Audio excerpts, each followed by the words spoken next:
अब हम स्टार्ट करते हैं 10th क्लास का सेकंड चैप्टर बेतकल्लुफ़ी। इससे पहला वाला चैप्टर हम वो भी हमने डाल दिया है और इसके लिखने वाले यानी इसके जो अदीब हैं, कौन है इसके अदीब? कन्हैया लाल कपूर। उनके बारे में भी हमने इससे पहले वाले वीडियो में डाल दिया है। अब आपको हम पहले ये बताना चाहेंगे कि बेतकल्लुफ़ी और तकल्लुफ़ी कहते किसे हैं। तो बेतकल्लुफ़ी और तकल्लुफ़ी दो ये अलग अलग वर्ड हैं। बेतकल्लुफ़ी उसे कहते हैं जैसे अब आप किसी के घर गए, ठीक है, तो उसने कहा आप चाय पियेंगे, आपने कहा हाँ चाय पियेंगे, साथ में समोसे भी खाएंगे, है ना, ये हो गई बेतकल्लुफ़ी। अब अगर हम बात करें तकल्लुफ़ी, तो आप किसी के घर गए, उसने कहा चाय पियोगे, तो आपने कहा नहीं नहीं चाय तो अभी हम पी के ही आए, है ना, रहने दीजिए, तकल्लुफ़ मत कीजिए। तो ये होता है तकल्लुफ़ी और बेतकल्लुफ़ी। यहाँ पे चैप्टर जो है वो बेतकल्लुफ़ी से, यानी ऐसे मेहमान जो आपके घर आए और आपसे ही खाने पीने की फरमाइशें शुरू कर दे कि हमें तो ये भी खाना है, हमें तो ये भी खाना है, ठीक है। अब इस चैप्टर की जो शुरुआत होती है वो शेख मोहम्मद इब्राहिम ज़ौक़, जो बहादुर शाह ज़फ़र के उस्ताद थे, बहुत बड़े शायर थे, उनके एक मिसरे से होती है। मिसरा किसे कहते हैं? जब एक शेर होता है ना, शेर में दो मिसरे होते हैं और जब उसमें एक ही मिसरा लिया जाए तो उसको सिर्फ मिसरा कहते हैं, है ना। जब दो मिसरे हो जाएंगे तो वो शेर कहलाए। ए ज़ौक़ तकल्लुफ़ में है तकलीफ़ सरासर, यानी अगर आप तकल्लुफ़ करते हैं तो उसमें भी तकलीफ़ है। यानी कि अगर आप किसी के घर गए और उसने कहा चाय पियेंगे आप, तो आपने क्या कहा? नहीं चाय तो हम पी के आए। अब आपकी फ्री की चाय मर गई। अब हम शुरू करते हैं चैप्टर को समराइज़ करना, क्योंकि ये चैप्टर बहुत बड़ा है, इसकी रीडिंग नहीं हो पाएगी, तो हम लोग इस चैप्टर को समराइज़ करते हैं, ठीक है। जैसे कि अब आप शेर हमने पढ़ लिया। अब जैसे यहाँ पे देखिए लिखा हुआ है कि बेतकल्लुफ़ी से क्या फ़ायदे हैं और तकल्लुफ़ी से क्या क्या नुकसान हैं। जैसे कि अभी बोलते हैं कि फ़र्ज़ कीजिए आप जहन्नुम के दरवाजे पर खड़े हैं और जहन्नुम का दरोगा आपसे कहता है तशरीफ़ ले चलें, और आप मुस्कुराकर निहायत ही लजाजत यानी कि तकल्लुफ़ के साथ, है ना, अर्ज़ करते हैं जी पहले आप। यानी ये भी तकल्लुफ़ी का एक पॉइंट है कि पहले आप करना, खुद पहले नहीं जाना, है ना, ये भी तकल्लुफ़ी की एक पॉइंट है। तो ऐन मुमकिन है कि आपसे हुस्न अखलाक से मरगूब हो के, यानी कि जो आप जिस हिसाब से, जिस अंदाज से आप बात कर रहे हैं, आपका बहुत अच्छा अंदाज़ है बात करने का, उससे जहन्नुम का दरोगा आपसे खुश हो जाए, है ना, मरगूब हो जाए यानी कि खुश हो जाए और आपसे खुश हो के आपको जन्नत में भेज दे। तो यहाँ पे तकल्लुफ़ी का फ़ायदा हुआ ना कि आपने नहीं पहले आप करा और आपको जहन्नुम से जाने की बजाय जन्नत में पहुँचा दिया गया।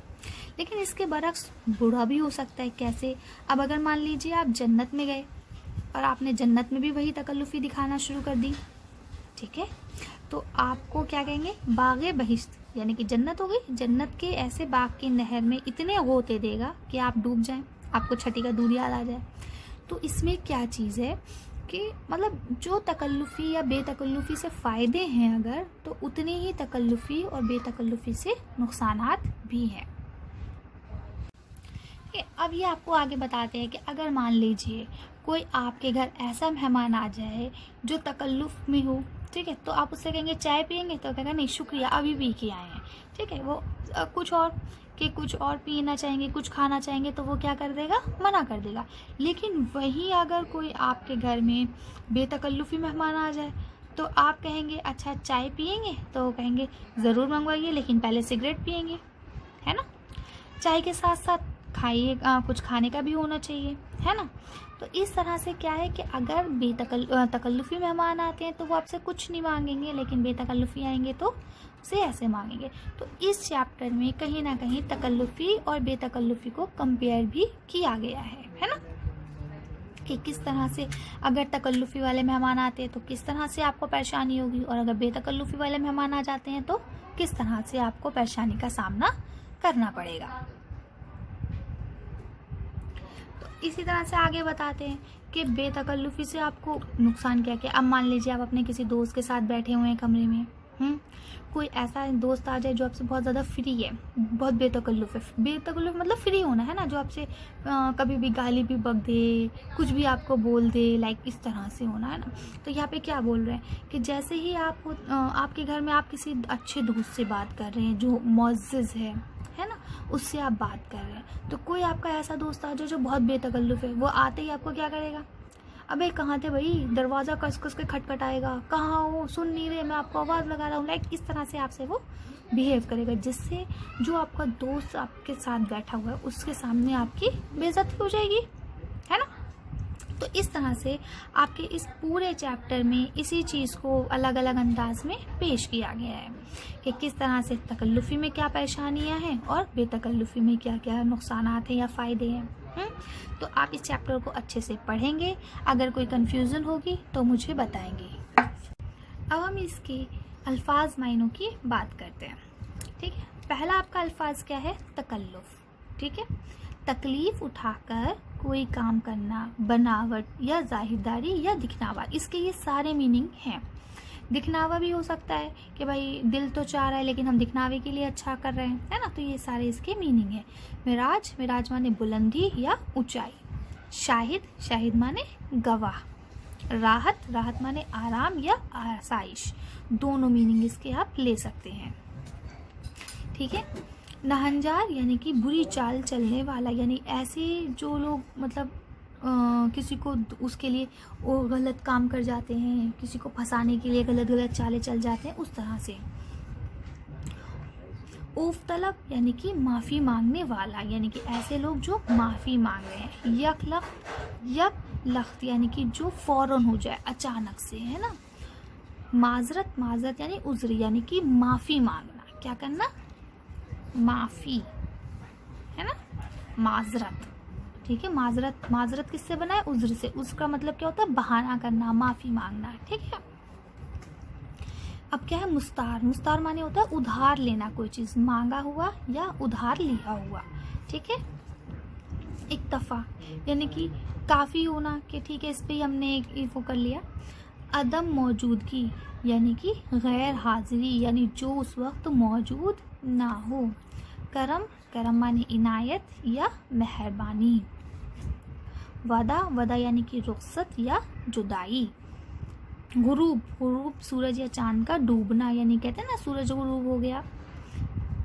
नफासत, खूबी या उम्दगी, उम्दगी माने भी अच्छा होता है, लताफत, जो आपको अच्छा लगे, है ना। कसाफत,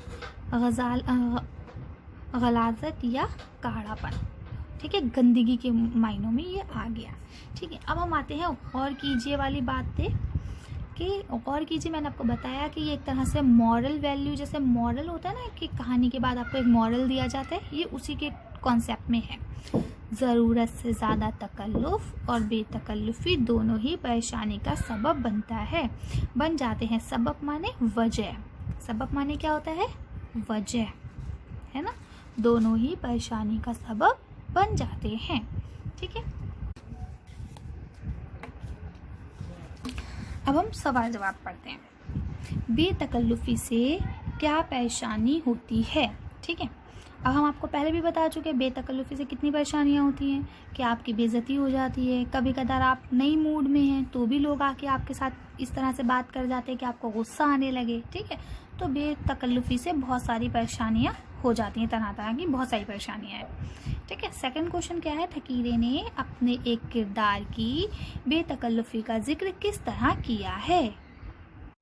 अब देखिए इसका जवाब यहाँ से है, फ़कीरे एक किरदार का जिक्र करते हुए लिखता है कि ये साहब जिस दोस्त के पास ठहरते थे, रुखसत होते वक्त, रुखसत यानी कि चलते वक्त, जब उसके घर से वापस जा रहे हैं, रुखसत होते वक्त उससे एक कमीज़ ज़रूर मुस्तार लिया करते थे। अब कमीज़ किसे कहते हैं, जो आप लोग कुर्ता वगैरह पहनते हैं, शर्ट, या है ना, क्योंकि जेंट्स है तो शर्ट वगैरह की ही बात है। मुस्तार लेना यानी कि उधार लेना, लेके उधार जाते थे लेकिन ली हुई चीज़ कभी वापस नहीं करते थे, क्योंकि भाई अगर उधार लेके वापस करनी होती तो लेते क्यों, है ना। ये क्या है, ये बेतकल्लुफ़ी का ही एक नुकसान भी है, ठीक है। तो इसका आंसर आपका यहाँ से लेके यहाँ तक हो जाएगा। थर्ड क्वेश्चन में बोलते हैं, ए ज़ौक़ तकल्लुफ़ में है तकलीफ़ सरासर, इस मिसरे में शायर क्या कहना चाहता है, ठीक है। अभी आपको हमने बताया था कि ये पहले तो मिसरा है किसका, ज़ौक़ का मिसरा है, ठीक है। इसमें क्या बोलते हैं कैसे तकलीफ़ है, क्योंकि अगर हम तकल्लुफ़ भी करते हैं तो हमें भी तकलीफ़ होती है। मान लो हमें कोई चीज़ चाहिए, लेकिन हम तकल्लुफ़ में उस चीज़ को मना कर रहे हैं कि अगर हम लेंगे तो मतलब बेइज्जती हो जाएगी। तो इस वजह से तकल्लुफ़ में भी तकलीफ़ मौजूद है। ठीक है, अब हम आते हैं नीचे लिखे हुए मुहावरों को जुमलों में इस्तेमाल कीजिए। देखो, मुहावरे किसे कहते हैं? जो रोज़मर्रा में इस्तेमाल किए जाएं। ठीक है, और उन्हें जुमलों में भी इस्तेमाल करना है। जैसे अब आपका पहला आता है, हींग लगे ना फिटकरी। तो अब हींग लगे ना फिटकरी का मतलब ये होता है कि कोई ऐसा काम जिसमें आपको कोई भी चीज़ देना ना पड़े और आपका वो काम फटाफट हो जाए। ठीक है, जैसे अगर बेतकल्लुफ़ी का कोई मेहमान आता है आपके घर में, तो वो आपसे फ़ौरन शर्ट मांग लेगा। अब उसने तो सिर्फ आपसे मांगा, अब ना उसको पैसे देना पड़े ना कुछ, लेकिन उसके पास एक फ्री की शर्ट आ गई, है ना। तो क्या इसी तरह से उसको ना हींग लगी ना फिटकरी लगी, कुछ नहीं लगा, और उसको मुफ्त की एक शर्ट मिल गई। ठीक है, तो इसी तरह से आप बताएंगे, इसका आंसर लिखेंगे, जुमले में इस्तेमाल कर लेंगे। छठी का दूध याद दिलाना। ठीक है, अब वही बात है, छठी का दूध याद दिलाना या याद आना, इसका मतलब क्या होता है कि कोई ऐसे काम जिसमें मतलब आपको बहुत बुरी तरह से परेशान कर देना, है ना। जब आप परेशान हो जाएं, कहें भैया उसने इतना परेशान करा कि हमारे छठी का दूध याद दिला दिया, है ना, यानी कि बहुत ज़्यादा परेशान करना, तकलीफ़ में डाल देना। दांतों में उंगलियां दबाना। दांतों में उंगलियां दबाना भी हम कंफ्यूजन में आके डालते हैं। जब हम बहुत ज़्यादा परेशान हो जाते हैं, कंफ्यूज हो जाते हैं कि क्या करें, उस वक्त दांतों में उंगलियां दबाई जाती है, यानी कि बहुत ज़्यादा परेशानी में या कश्मकश में होना।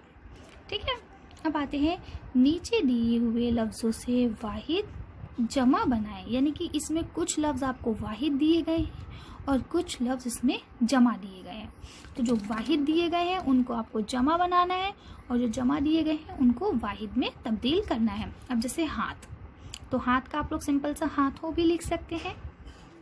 अब निशानात, तो निशानात जो है ये जमा है, इसका वाहिद क्या होगा? निशान, है ना। जूती, जूती जो है वो वाहिद है, इसका जमा क्या होगा? जूतियाँ। जैसे ये टोपियाँ लिखा है ना, इसी तरह से जूतियाँ। अब ये टोपियाँ, तो टोपियाँ जमा है, इसका वाहिद क्या होगा? टोपी। ठीक है, फ़र्ज़, फ़र्ज़ का मतलब क्या हो गया? आपको ऊपर कोई चीज़ फ़र्ज़ है तो इसका क्या होगा? अफराज। यहाँ पे भी अलिफ लग जाएगा और रे के बाद भी अलिफ लग जाएगा। एहसानात, एहसानात यानी कि एहसान की जमा, तो इसका वाहिद क्या बनेगा? एहसान। सवाल, अब सवाल जो है वो क्या है? वाहिद, है ना, तो अब इसका जमा क्या बनेगा? सवालात। जंगल, ठीक है, तो जंगल का जमा क्या बनेगा? जंगलों। जवाबात, जवाबात यानी कि जवाब की जमा, तो इसका वाहिद क्या बनेगा? जवाब। मंजिल, तो मंजिल का क्या हो जाएगा? मंजिलें।